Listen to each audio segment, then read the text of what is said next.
What do the Portuguese, vampires, and Tom Brady all have in common? They're all featured on tonight's reputable program. Welcome to Queen's TV.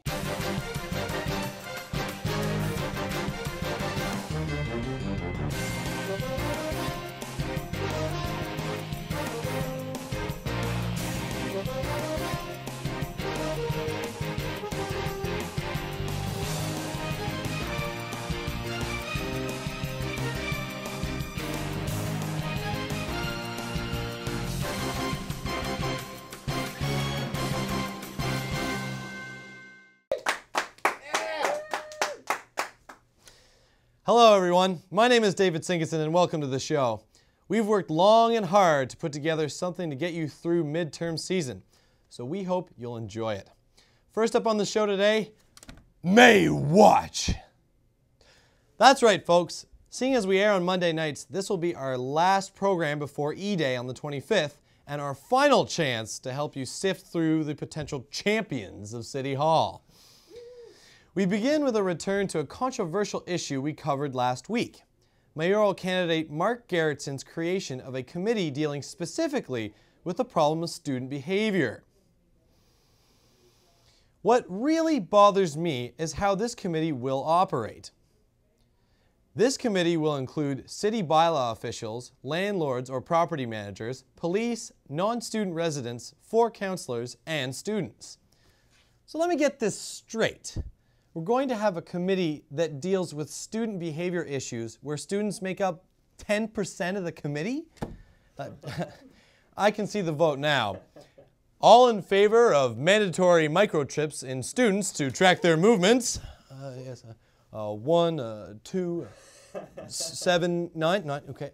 And all opposed? 1. Okay, yes, okay, good. Now I may be out of line here, but I figured a committee dealing with student behavior should at least have, oh, I don't know, 50% students?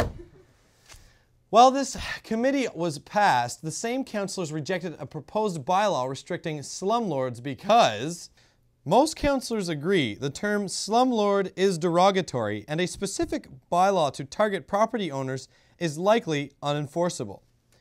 All right, I have a crazy idea to how we get this slumlord bylaw to work. You know those bylaw enforcement patrols, the ones that hand you a ticket if you're under 30 and your iPods are too loud? Well, hand out their telephone number to students and we'll help enforce it. To aid students, we've already created this critically acclaimed handy guide. QTV presents How to Spot a Slumlord Millionaire. If your balcony is being held up by duct tape, then you've got a slumlord. If the insulation of your house is comprised of old copies of the Whig Standard, then you've got a slumlord. And finally, if the natural color of your walls is mold, then you've got a slumlord. Now, turning back to the candidates, the most recent mayoral debate on campus troubled me. The most innovative idea came once again from self-proclaimed youthful candidate Mark Gerritson, who advocated connecting with students through live-streamed City Hall and committee meetings. Gerritson continued that students don't often watch these meetings because they don't have cable. Oh, oh, that's why. I always wondered. That's why students aren't watching committee meetings. I mean, we just don't have cable. All along, I thought it was simply because most councillors seem to be full of Who knew? But one of my favorite responses was the comment of each candidate to being a so-called full-time mayor. Now, while I applaud the candidates for the grave sacrifices and their near martyrdom for surviving on a paltry $85,000 a year salary, I can't help but feel that this isn't enough. Contrary to popular town belief, Queen's students are capable of intelligent thought. Give us something of substance and we will respond.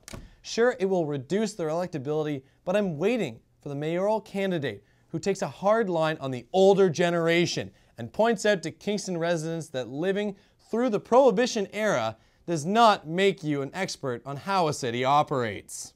As much as the candidates would like to take a map of Kingston and rip off the part with Queens, it just isn't going to happen. Students know when you're faking it, so rather than buttering us up with false promises and vaguely worded replies, try something new. All the candidates agreed that the students need to be in on the conversation, but a conversation has to go both ways. We're talking, you just need to learn how to listen. Now, speaking of communication, this week on Private Eye we take a closer look at this new craze called social networking. I have no idea what that is. Have a look.